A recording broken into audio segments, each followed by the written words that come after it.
So if you've ever delved into the world of self-development, you'll see that there are literally millions of resources on how to improve almost every aspect of your life. And if you think about it, it makes sense.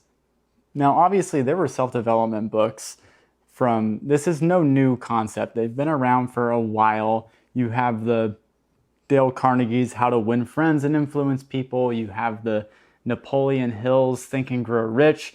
But in today's day and age, there are so many resources that it becomes incredibly overwhelming. And I can only think that the case for that is that so many more people are now complaining about their day jobs, and people are finding that their 8 to 5 job, or a lot of times it's not even 8 to 5 now, they work incredibly long hours and they're not getting fulfilled by the work they do. And so what do a lot of those people do? They try to find ways to bring happiness, to make their life a little bit better. And I'm not going to lie, for during the last year, I went through a lot of self-development books because I started a company a year ago, and I found that mindset was one of the biggest factors that kept me from advancing forward in that area. So when I think about where we are today as a society and how a lot of people are dissatisfied with the job that they're doing, and granted, that's not everyone. Obviously, there's a lot of people that love the work they do. But for a good amount of people, they do have jobs that they don't really like that much. And so they seek resources to try to not just escape, but to also try to better their lives. And especially now, there are a lot of books on how to be happy.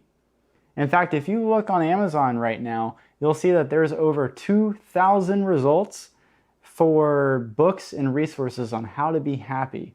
And to me, that just seems ironically sad that we need so many resources on how to achieve what is fundamentally a base emotion that we should have. Not at all times, but something that we should be able to experience.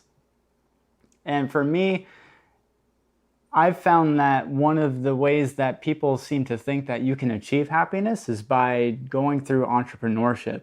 So if you are not satisfied with your day-to-day job, you should go to entrepreneurship, and then that will give you the life that you want.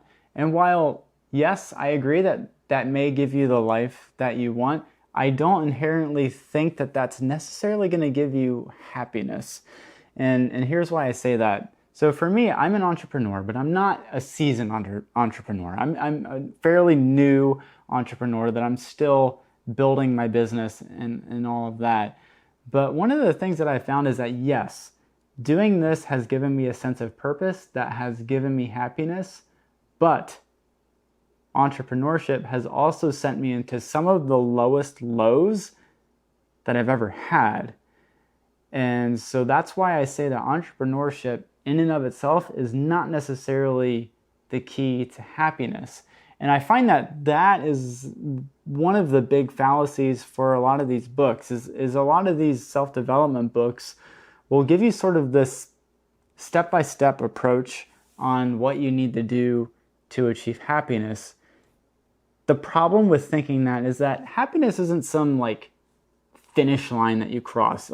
You don't go this way 100 paces, turn left, go 200 paces, and then you finally reach that finish line of happiness. That's just not how it works. And I think if you think of happiness like that, then you're never going to find it. And that's a lot of times the problem that entrepreneurship can bring, is that people think, when I make that first, $10,000, that'll really make me happy. Or if I reach that 6-figure mark, that's going to make me happy. The problem is that when you finally reach that 6-figure mark, which may not take long, or it could take a reasonable amount of time, it just depends on what you're doing, you're going to want more, and then you're going to want more. So you're going to want that 6-figure salary, or it won't be a salary. You're going to want to make 6 figures with whatever business you're doing, but then you're going to say, oh, well, if I made, $100,000, I want 400,000 or 500,000 or hell, even, 7 figures. I want to make $1,000,000. And then you go through and there's a reasonable chance if you're dedicated and have a good product or service, you'll certainly make $1,000,000. There's a ton of people that do it, but then you'll want more beyond that. And the problem is that every time there's sort of a discrepancy in the fact that yes, you should have goals in the sense that you want to move forward. I think it's definitely necessary that you make goals to progress forward, whether that be in business or just life in general. But those goals and happiness shouldn't be tied together. They shouldn't be meshed. So you shouldn't necessarily say that you're going to be happy once you make 6 figures, or you're going to be happy once you have 40, 50 clients, 100 clients, whatever the case may be. Because the problem is that it's going to be fleeting and you're going to want more. So what do? If you can't base happiness off of a goal, how are you supposed to obtain it? The answer is you just need to appreciate where you are now. And you may be thinking, oh, that's so fluffy or that's just crazy, but it's actually a very Stoic principle. And I've read a few books that kind of talk about Stoicism, and to me it just resonates. Like, why base my happiness off of some future event when I can be happy now and still set goals for the future that aren't necessarily predicated on my happiness? And I think that is really the best way to go about life, because there's a lot of things that you can be grateful for. And I think that a lot of people tend to focus on the negatives on what goes on in their life and not necessarily the positive things that are happening. Even now, with all of this coronavirus going on, there are still in your life probably positive things that are going on. You may have a roof over your head. If that's the case, then that is pretty positive. You may have your family around with you. That is very positive, because there are some people that are literally just alone in this world and don't have anyone that they can turn to. So if you have family, then that puts you way ahead of some other people. And I think if you think about that and you think about what you have in your life compared to a lot of other people, that can bring you a lot of happiness. The problem we tend to fall into, and what I fall into a lot, is I tend to try to focus all of my energy on what I want to do in the future, and I neglect what's happening right this very second.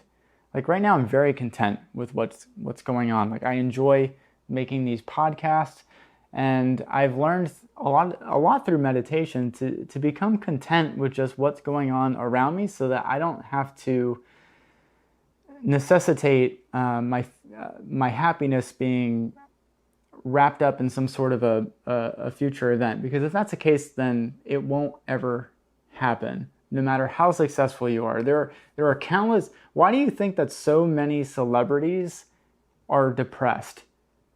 It's because that status and that the money that they get is not bringing them happiness.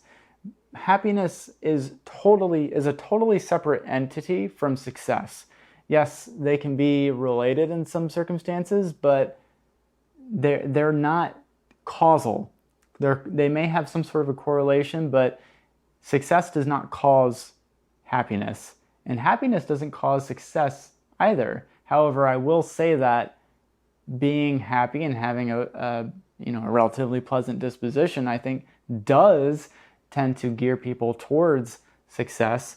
But in any case, the whole point of this, and something that I have also been working on, is that in order to become happy, you have to become content with where you are now, but also seek to better yourself without judgment. And I think that is really the key behind all of this, is without judgment. Because there's going to be a lot of things that you do, and there's certainly a lot of things that I have done to try to better myself that maybe I failed at, and maybe I haven't done with the most fortitude that I could have done. But the key is that I'm not judging it, because that's behind me. The key is to focus on what I have now and what I can do to better myself in the future, but be content with what I have now. So for those of you watching, do you find that you're sort of wrapped up with what's going on in the future, or maybe you dwell on what's in the past? Or do you find that you're very content in the now? And maybe post in the comments what you do to try to facilitate some of that contentness with being in the present. And for those of you listening, I hope to catch you on the next podcast, the next YouTube episode, and I will see you next time. Take care, guys.